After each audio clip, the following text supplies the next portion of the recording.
Hey there, it's Laria. In this video, I'll go over raid positioning, Resto Druid cooldown timings, and a few healer tips for the heroic Sire Denathrius fight. Depending on your healing composition and how much damage your raid has, these timings may be different than your raid. This video assumes that you already have a general understanding of the heroic mechanics and boss abilities. This video and information is meant to slow the fight down for you and point out some helpful things so that your group has an easier time killing heroic Sire Denathrius. In this video, I start out in the first soak group here in the corner. I make sure Life Bloom is on the active tank and I cast a few rejuves, then I use Convoke the Spirits followed by a Wild Growth. After the boss's frontal hit, I use Flourish because the adds that spawn from the boss's frontal will be doing a bit of damage to the raid.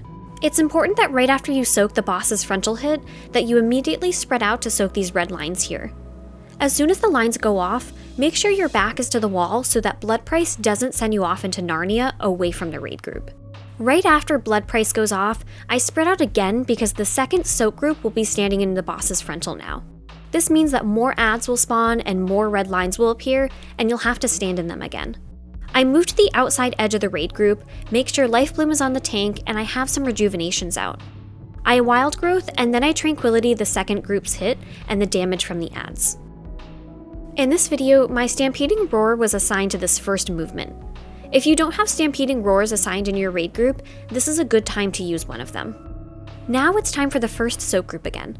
I make sure that I have Wild Growth available to use right as the frontal hits the group. Then I move out to soak red lines again. At this point, I'm just getting hots out and making sure that there aren't low health players because the red lines are about to do some split damage and the second soak group is about to go in. You don't want any players to be really low during this part. Just like before, make sure your back is to the wall for Blood Price. I save Tree of Life for this specific part because if you use it before Blood Price, then you'll just get stunned in the air while your cooldown is active. It makes much more sense to wait until Blood Price finishes to use Tree of Life. Just like before, make sure your back is to the wall for Blood Price.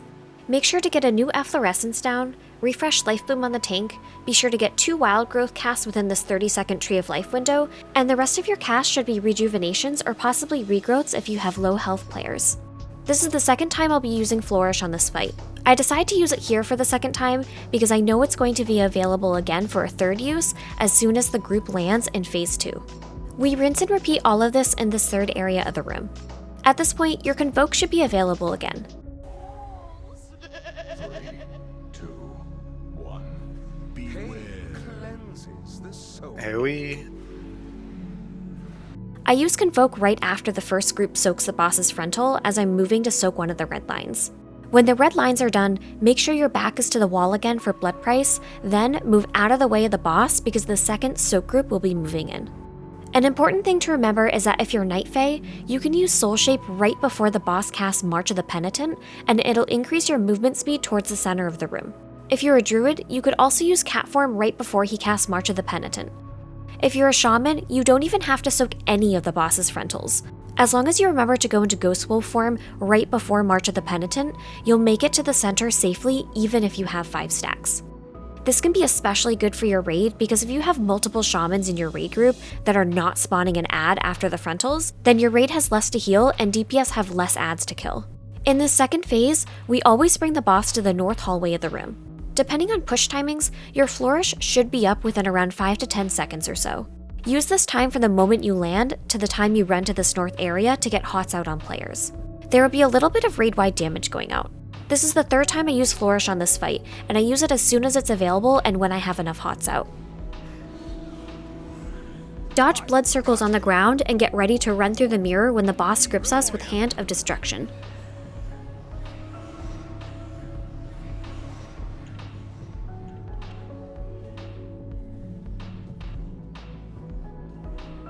There's Dad. Watch your feet. In our raid, we pass through this very first mirror and stay on the boss. The only players who ever leave the boss after this first mirror are the ones who get Impale. Once Impale chooses players, the entire raid passes back through the mirror once again. The players with Impale go through the mirror once Impale actually finishes. Now you just have to dodge Massacre, the red lines that Remornia spawns all over the area. You have a couple of seconds to get out of the red line if it just so happens to appear on you, and you can also sit right between 2 lines as long as you're not clipping either of them. You just always want to make sure that you're playing it safe. Just don't panic, take it slow, stop damage and healing if you have to. It's not worth it to keep damaging or keep healing if you're going to stand in a red line. When Massacre is over and the boss casts Hand of Destruction, your group will move through the mirror again.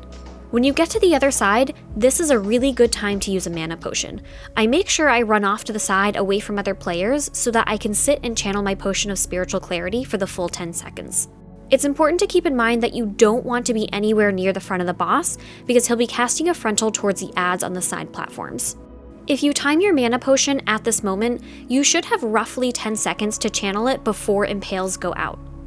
If you just so happen to get targeted with Impale, you should have picked a spot away from the raid so that you don't need to move away from anyone, and you can just continue to sit there and finish channeling your mana potion. I used Convoke the Spirits at this time, and even though it was available to use for about 30 seconds or so before, I wait to use the cooldown for now because there's raid-wide damage that happens in this moment. Impales just went off, so you may get blood circles on the ground if an ad dies, and your other healers might not be able to do as much healing at this moment while everyone is moving. You can use Convoke the Spirits while you move, so this is a good cooldown to have here. Plus, you'll get another use out of Convoke the Spirits towards the end of the fight. He's gonna grip us in, we're ahead. Fine. Going through. Push the boss. Do not hit the ads in the thing. We're gonna wait on them again. I'll call when to kill each one. There's Impales. Watch cone. Face. Get to mid.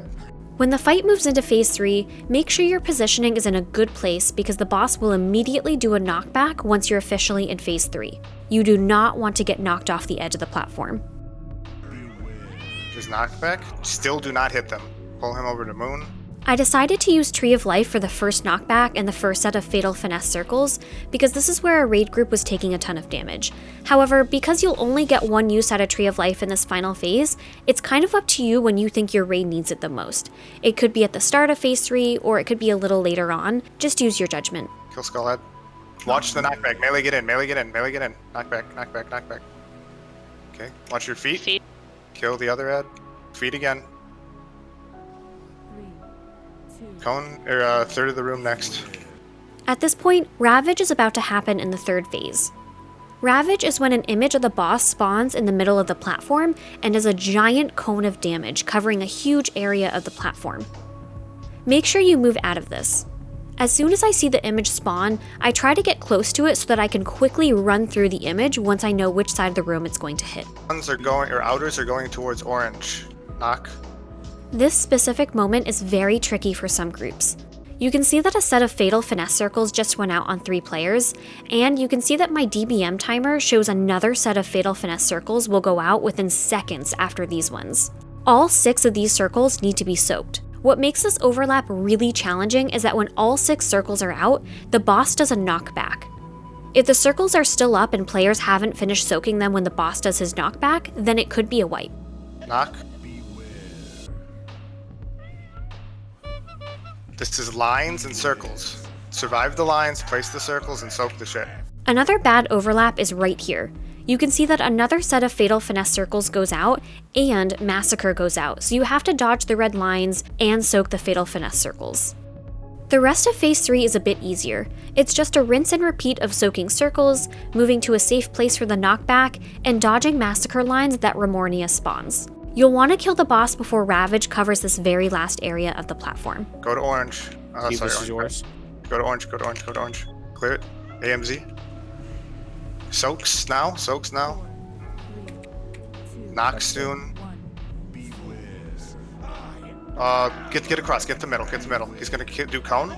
Yep, good. Res sad. Roar or something. Place those out. Just focus, we have plenty of damage. Soaks. Soaks. Just do mechanics. Knock. Soak some more. Soak some more. Orange, pop personals. Pop personals. Good. Here's knock. Don't get knocked off. Good. Circles. We're soaking these. Soaks. So we are soaking. Orange. Soak, soak, soak. Orange. There's lines. Just keep soaking as best you can. Get that one down. And then go kill the boss. Mark. Knock, knock, knock. Kill the boss. Come on. We're not soaking, so we're just killing him. I hope this video was helpful. As I mentioned before, your raid group might have a different strategy than the one in this video. Your raid leader might assign healing cooldowns at different times, but I hope this video gives you a good idea about where to position yourself, some abilities to look out for, and when you could use some of your healing cooldowns.